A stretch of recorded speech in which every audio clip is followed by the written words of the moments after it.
दोस्तों, नरेंद्र मोदी की सरकार कृषि पर 3 अध्यादेश लेकर आई है किसानों के खिलाफ, जिसे बताया जा रहा है नरेंद्र मोदी की सरकार उसे किसानों के फ़ायदे के लिए बता रही है। लगातार वो ये बताने की कोशिश कर रहे हैं कल से प्रधानमंत्री नरेंद्र मोदी की ये जो अध्यादेश है ये किसानों के हित की बात है, और बाकी पार्टियां, बहुत सारे लोग किसानों को बेवकूफ़ बनाने में लगे। तो आइए समझते हैं कि इसमें कौन किसे बेवकूफ़ बना रहा है।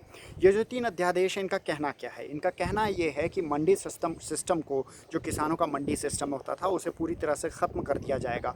मंडियों में क्या होता था? मंडियों में किसान आता था अपने आसपास की मंडी में और वो अनाज बेचता था, अपना जो उत्पाद था वो बेचता था। गवर्नमेंट एक न्यूनतम समर्थन मूल्य वो निर्धारित करती थी। न्यूनतम समर्थन मूल्य का क्या अर्थ होता है? न्यूनतम समर्थन मूल्य का अर्थ होता है कि वो जो स्टेट गवर्नमेंट है, जो राज्य सरकार है, वो इस प्रकार से कैलकुलेशन करती थी, देखती थी कि वहाँ के किसान को लगभग कितना खर्च करना पड़ रहा है प्रति एकड़ या प्रति यूनिट उत्पाद के लिए, और उस खर्च पर हल्का सा थोड़ा बहुत जो कि उनका माना हुआ मुनाफा था वो जोड़ा जाता था, और उसमें ये निर्धारित किया जाता था कि खर्च के ऊपर इतना मुनाफा कम से कम किसान को मिलना चाहिए। चाहे आंधी आए या तूफान, चाहे कोई भी हालात हों, किसान को कम से कम इतनी इनकम मिलनी ही चाहिए।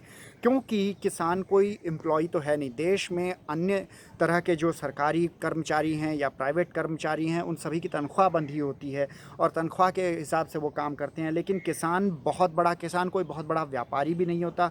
अधिकतर किसान देश में छोटे और मझोले कद के हैं, जिनकी छोटी जोत है, छोटे खेत हैं, और वो उसमें सघन परिश्रम करके खेती करते हैं। तो बेसिकली वो उधार लेकर बीज खरीदते हैं, उधार लेकर खाद खरीदते हैं, उधार लेकर उस पर मज़दूर लगाते हैं, खुद भी मेहनत करते हैं, और वो कृषि का जो उत्पाद पैदा करते हैं, तो उनको एक थोड़ी बहुत आस रहती थी कि ये न्यूनतम समर्थन मूल्य उनको कम से कम इतनी आमदनी इस सीज़न में दे देगा, चाहे सूखा आए, चाहे बाढ़ आए, चाहे कोई और आपदा आए, तो कम से कम उनकी आजीविका, रोज़ी रोटी चलती रहेगी। और इसी के चलते किसान आज तक 70-75 साल बाद भी आज़ादी के थोड़ा बहुत जुड़े हुए हैं। भारत तो बहुत बड़ा देश है, 70% आबादी आज भी किसानी से डायरेक्टली या इनडायरेक्टली जुड़ी हुई है। इसमें ये कोई कहने वाली बात नहीं है।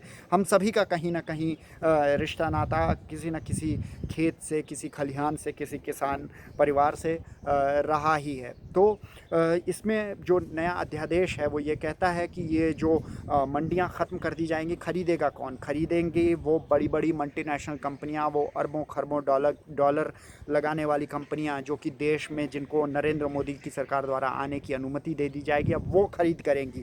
वो कैसे ख़रीद करेंगी? व्यापारी का जो इस तरह की बड़ी कंपनियां हैं, उनका क्या होता है मोटिव, उनका ध्येय क्या होता है? उनका ध्येय ये होता है, जब वो दूसरे देश में पैसा लगाने आते हैं, कि उनके पैसे पर उनको सबसे ज़्यादा मुनाफा मिले। मुनाफा कब मिलेगा? मुनाफा तब मिलेगा जब वो कम पैसे देंगे और ज़्यादा में बेचेंगे, तो मुनाफा उनका बढ़ जाएगा। तो इसके लिए वो क्या करेंगे? इसके लिए वो ये करेंगे कि वो ज़्यादा से ज़्यादा दामों पर अपना प्रोडक्ट बेचेंगे, जो कि वो कम से कम दामों पर किसान से ख़रीदेंगे। कम से कम दामों पर वो कैसे ख़रीदेंगे? क्योंकि उनके पास अरबों खरबों रुपए हैं, इसलिए वो अपना जो सिस्टम है वो फैला देंगे, और वो किसानों पर एक तरह से मोनोपोली कर देंगे, और किसान को मजबूरन उनको अनाज बेचना पड़ेगा उन कंपनियों द्वारा लगाई गई बोली पर। वो बताएंगे कि किस ग्रेड के उत्पाद को कितना दाम देंगे, वो उससे ज़्यादा नहीं देंगे। अगर कोई किसान उससे ज़्यादा दाम पे बेचना चाहता है, उसके लिए ग्राहक भी तो होने चाहिए। लेकिन यदि कोई सस्ते दामों पर ख़रीद रहा है और दूसरा कोई ग्राहक ही नहीं बचा है, क्योंकि वो कंपनियां बहुत बड़ी हैं, वो बड़े शार्क हैं, तो अगर कोई कंपनी इतनी बड़ी है कि वो दूसरे प्लेयर को मार्केट में नहीं आने दे रही है, तो किसान कहाँ बेचेगा? किसान मजबूरन उसको औने पौने दाम में बेच देगा। अंत में उसको घाटा होने लगेगा, या तो वो सल्फास खा लेगा, और या फिर वो अपनी ज़मीन भी कौड़ियों के दाम इन कंपनियों को बेचकर कृषि से नमस्ते बोल देगा। या फिर ये कंपनियां ये भी करेंगी कि कॉन्ट्रैक्ट फार्मिंग शुरू करेंगी, जहां पर जो छोटे किसान हैं उनको लोभ दिया जाएगा, लालच दिया जाएगा, साम दाम दंड भेद की नीति यूज़ करके, और उन किसानों को बड़ी कंपनियों को ये ज़मीन देने पर मजबूर किया जाएगा। पट्टे पर ठेके पर ये कंपनियां कई खेतों को जोड़कर एक कॉन्ट्रैक्ट फार्मिंग करेंगी आधुनिक उपकरणों द्वारा, और असली में जो किसान उस ज़मीन का मालिक होता था वो वहाँ पर अपनी ही ज़मीन पर मजदूर बन जाएगा। धीरे धीरे वो बंधुआ मजदूर बन जाएगा, क्योंकि कंपनियां वो दाम देंगी जो दाम उसको बहुत ही मुश्किल पड़ेगा उतने में आजीविका चलाना, लेकिन उसके पास कोई चारा ना होगा। इसी प्रकार से इन कंपनियों को ये अनुमति भी दे दी गई है कि ये बड़े बड़े भंडारण केंद्र जो गोडाउन्स हैं वो खोल लें और कितना भी अनाज स्टॉक कर सकें। तो हमने देखा कि आमतौर पर आपदा के समय में बाढ़ आ गई, सूखा आ गया, महामारी फैल गई, युद्ध काल है, किसी प्रकार की इमरजेंसी है, तो ऐसे में हमारा जो मुल्क है वो खेती के मामले में, अन्न के मामले में आत्मनिर्भर था, रिज़र्व स्टॉक रखा जाता है। और ये जो टफ़ टाइम्स में गवर्नमेंट्स जो है वो इन भंडार से निकाल करके आम आदमी को राहत पहुंचाती हैं, उसे उचित दामों पर अनाज उपलब्ध हो पाता है, भोजन उपलब्ध हो पाता है। लेकिन अब क्योंकि ये जो चीज़ है ये कंपनियों के, प्राइवेट कंपनियों के, बड़ी बड़ी कंपनियों के हाथों में दे देंगे नरेंद्र मोदी, तो क्या होगा? ये जो चीज़ें जब उनके हाथ में चली जाएंगी तो वो मनमर्जी करेंगे। यदि भले ही भारत में युद्ध काल हो, भले भारत में भुखमरी हो, सूखा चल रहा हो, लेकिन यदि मान लीजिए कि अगर इस कंपनी को स्पेन में या ब्रिटेन में या जापान में अधिक दाम देने वाला ग्राहक मिल रहा है तो ये उस अनाज को बाहर बेच देंगे, और भारतीय बहुत ज़्यादा अनाज पैदा करने के बावजूद उसी प्रकार से भूखे मरेगा जैसे कि जो द ग्रेट बंगाल फेमाइन जो कि आज़ादी के अंतिम दिनों में फैला था, विंस्टन चर्चिल जिसके लिए बदनाम है, और करोड़ों लोग मारे गए थे, लाखों भी नहीं, करोड़ों लोगों की मौत हो गई थी। तो ये वही हालत हो जाएगी कि आप अनाज का उत्पादन तो कर रहे हैं लेकिन आपके पास खाने को नहीं है। देखिए जो प्राइस का कंट्रोल है वो भी ख़त्म हो जाएगा। जैसे कि एक समय था कि डीजल पेट्रोल के दामों पर, मिट्टी के तेल के दामों पर सरकारी कंट्रोल रहता था। अगर तेल के दाम बढ़ते थे तो सरकार को दोषी ठहराया जाता था, क्योंकि वो आम आदमी के पेट पे लात पड़ती थी महंगाई बढ़ने से।